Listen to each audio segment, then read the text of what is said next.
Answer যে আন্দোলন, এক দফা এক দাবি নিয়ে আনসাররা গত 11 তারিখে যে আন্দোলন শুরু করেছিলেন, সে আন্দোলনে তাদের মহাপরিচালক, বাহিনীর ঊর্ধ্বতন কর্মকর্তা এবং স্বরাষ্ট্র মন্ত্রণালয়ের স্বরাষ্ট্র উপদেষ্টা তাদেরকে তাদের যে জাতীয়করণের দাবি এটা মেনে নিয়ে তাদেরকে আশ্বস্ত করেন যে তোমাদেরকে জাতীয়করণ করা হবে, তোমরা আমাদেরকে কিছু সময় দাও।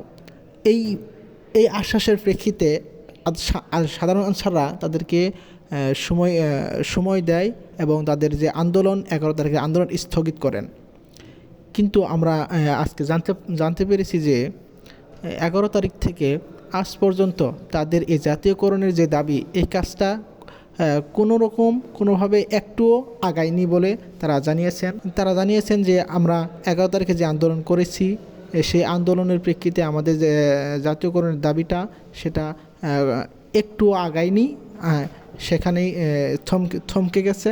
এখন আমরা সময় দিতে পারবো না, আমরা রাজপথে নেমে এসেছি, অলরেডি তারা নেমে গেছেন এবং তারা বলতেছেন যে তাদের এই জাতীয়করণের দাবিটা তারা রাজপথ থেকেই তারা আদায় করে নেবেন। তাদের যে দাবি এক দফা এক দাবি জাতীয়করণ, এটা নাকি তারা রাজপথ থেকেই আদায় করবেন, এমনটাই জানিয়েছেন আনসার সদস্যরা। যতদিন পর্যন্ত না তাদের এই দাবি কার্যকর হবে, তাদের দাবি মেনে নেওয়া হবে, তারা অনির্দিষ্টকালের জন্য কর্মবিরতি দিয়ে ঢাকাতে প্রেস ক্লাবের সামনে তারা বিক্ষোভ মিছিল করবেন, এমনটাই কিন্তু জানিয়েছেন আনসার সদস্যরা।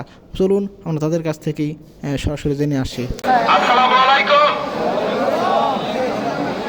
সকল সাধারণ আনসার ভাই বোনেরা, আমরা একটা ক্লান্তিময় সময় পার করছি। আমরা সবাই আমাদের শরীরের ঘাম রক্ত পানি করতেছি রাজপথে। আমাদের একটাই দাবি, আমাদের জাতীয়করণ। আমাদের অভিভাবক, আমাদের মা বাবার পর আমাদের অভিভাবক, আমাদের দিদি মহোদয়, উনি আমাদের জনগণ স্বাধীন করেন। আমরা প্রত্যেকদিন সকাল 7টায় দিদি মহোদয়ের কার্যালয়ে যাই, রাত্রে 11টায় আসি। এই 11 দিনে এক পয়সার কাজ হয় নাই।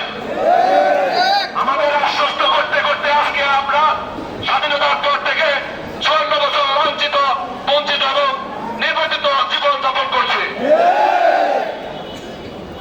আপনারা সবাই এখানে জানেন, 36 মাস পর আমরা যে লাঞ্ছনার জীবন পাই, 6 মাসের বাধ্যতামূলক জীবন, সেটা 8 মাস থেকে 10 মাস দীর্ঘায়িত হয়।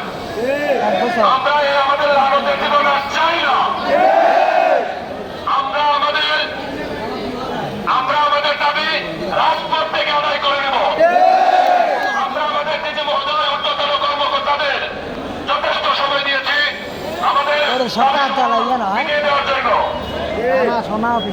আজ থেকে সমগ্র বাংলাদেশে গত